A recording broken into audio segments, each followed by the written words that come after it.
Таң эрте Бишкек шаарына маршруткалар каттамга чыкпай эл жумушка кечигип барышты. Ал учурда каттамдан баш тарткан айдоочулар 12-Кичи районунда митинг уюштуруп, өкмөттүн камсыздандыруу саясатына каршы чыгып турушту. Страхование анан жанагы тиги эмен тиги берки формаң бизге алардын эчтекенин кереги жок бизге. Эмне кереги бар анын? Страхование деп анан тиги форма деп атат. Страхование деген бул азыр мамлекеттин өзүнүкү болсо макул анда. Мамлекет өзү кепилдик берсе, биз анда страховать этебиз машинаны.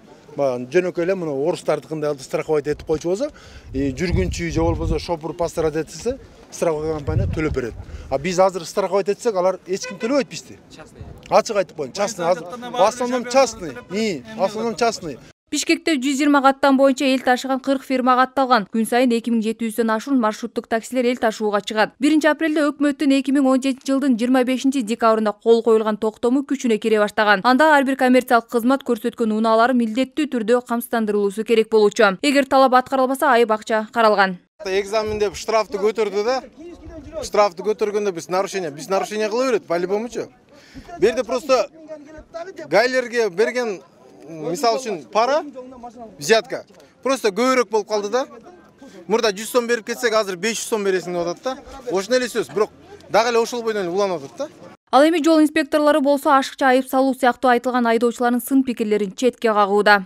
Жол эрежесин бузуу боюнча айдоочулардын коюлуп жаткан баягы маселелери бул негизинен бул жанагы жол эрежесин көп бузган айдоочулар тарабынан эле коюлуп жатса керек деген ойдомун. Анткени себеби эгерде биздин Кыргызстандын ичинде эгерде жол эрежесин бузулбаса, биздин жарандар мындай кенен эле баягы өзүнүн унааларын башкара алышат. Ал эми бул жанагы камсыздандыруу боюнча азыркы учурда биздин кызматкерлер тарабынан түшүндүрүү гана иштери жүргүзүлүүдө. Мындай эч кимге эч кандай чара көрүлгөн жок. Коомдук транспорттун айдоочуларынын бул кадамы шаар тургундарына жага берген жок. Бүгүн, конечно, туура эмес болуп калдычы.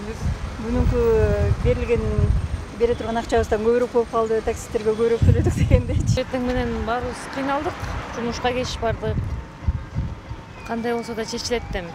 Туура маселе негизи мыйзамга баш ийген туура болот. Форма, единый форма болсо баарына эле жакшы, өзүлөрүнө жакшы болот, элге да жакшы болот да. Маршруттук айдоочулар тарабынан жыл сайын байма-бай жол кырсыктары катталып келет. Эске салсак, өткөн жылы Бишкекте маршруттук унаалардын катышы менен 252 жол кырсыгы катталып, анда 2 адам набыт болгон. 408 адам түрдүү жаракаттарды алган. Ал эми маршруттук унаа ээлери менен сүйлөшүүлөр жүргүзүлүп, жыйынтыгында ишке чыгуу жагы каралганы кабарланды. Жетекчилер бардыгы азыр ар бир конечный точкаларга айдоочулар менен сүйлөшкөнү кетти. Маселелерди жеринде түшүндүрөт.